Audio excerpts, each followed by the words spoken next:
Préface à la logique et aux catégories d'Aristote par Jules Barthélemy Saint-Hilaire suite.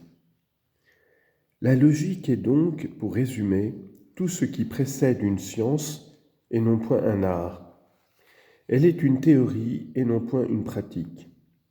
L'objet qu'elle étudie, c'est la démonstration, c'est-à-dire la forme la plus achevée, la forme parfaite du raisonnement.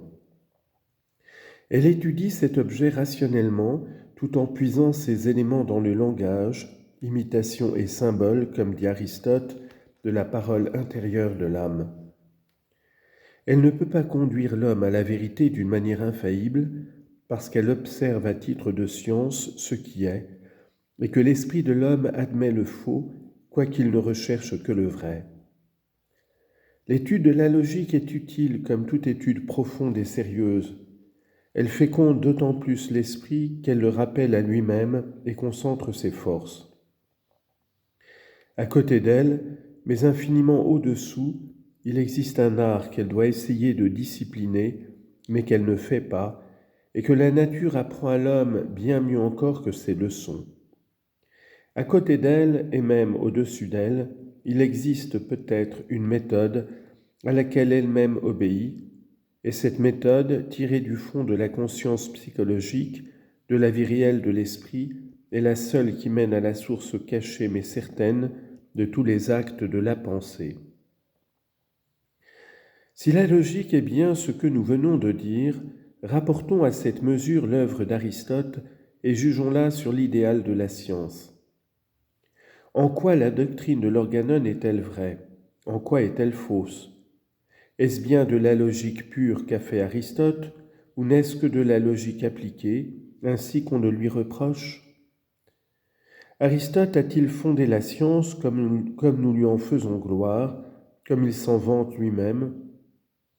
Ou bien cette immense construction révérée par les siècles n'est-elle qu'un amas de ruines, précieuses seulement à une aveugle superstition? Poser des questions de ce genre, c'est pour ainsi dire les résoudre. Je me sens presque de la peine, je l'avoue, à les accepter, à les discuter sous cette forme. L'indépendance de l'esprit est une noble chose sans doute, mais elle doit avoir ses bornes. On peut bien citer devant soi les plus grands noms. On peut juger les plus grandes œuvres, et si la vérité l'exige, les faire descendre du piédestal à une admiration fanatique les avait injustement placés.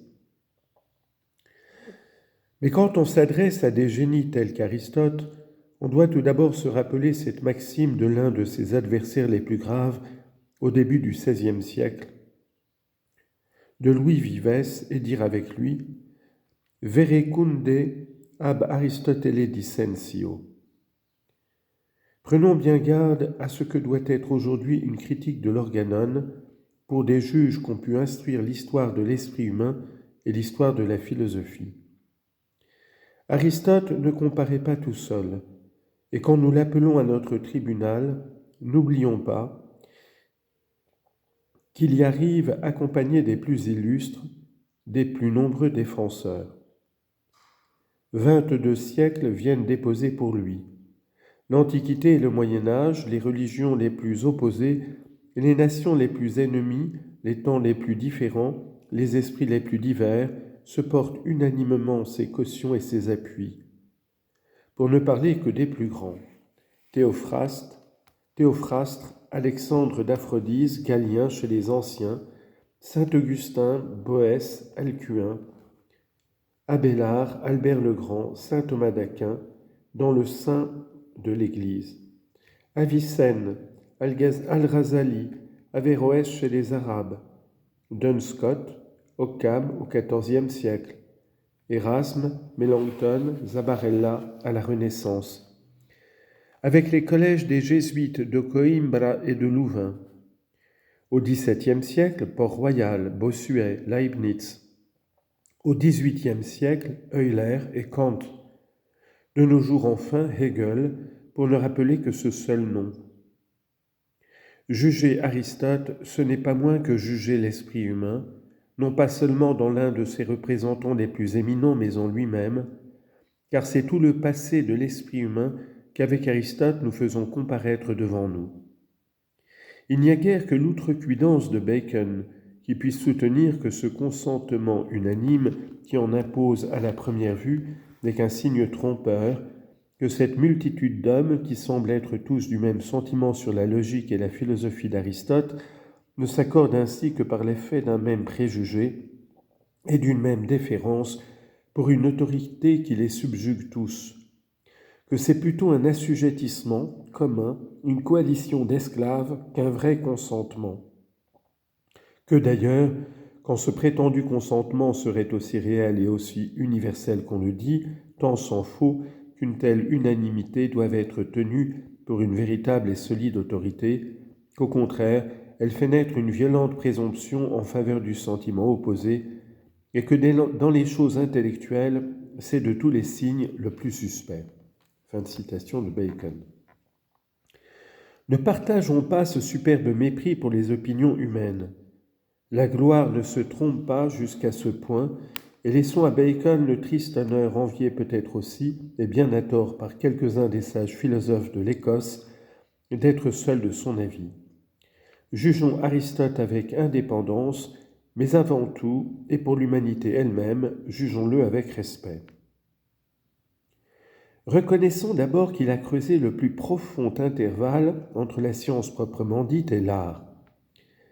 La théorie du probable, la dialectique, a été reléguée par lui à un rang si bas qu'on a pu le croire injuste envers elle, et qu'il l'a traitée peut-être avec le dédain qu'il devait réserver pour la sophistique. Il s'en est occupé cependant avec la plus longue et la plus minutieuse attention, et si la topique n'est plus à notre usage, il ne faut pas oublier les services qu'elle a rendus à toute l'Antiquité, où la rhétorique joua toujours un si grand rôle. Cicéron, s'il en était besoin, serait là pour l'attester. Aristote a si bien connu la logique appliquée qu'il l'a décrite dans quelques-uns de ses replis les plus subtils et les plus délicats. Il lui a consacré la moitié de l'Organon. Il l'a prise au sérieux, même lorsqu'elle descend aux astuces du paralogisme et qu'elle ne recherche les apparences de la sagesse qu'en vue d'un lucre honteux. Platon avait fait justice par le ridicule des prétentions et du charlatanisme des sophistes. Aristote a cru devoir diriger contre eux des attaques qui, plus graves, sont pourtant moins efficaces que l'admirable bouffonnerie de l'Eutydème. Les 8 livres des Topiques, les réfutations des sophistes, sont de la logique appliquée. Mais le reste de l'Organon n'est-il que cela ? La logique pure, la vraie logique, est-elle encore à faire après Aristote, malgré ce qu'en ont pensé tous les grands esprits, ses disciples et ses commentateurs fidèles ?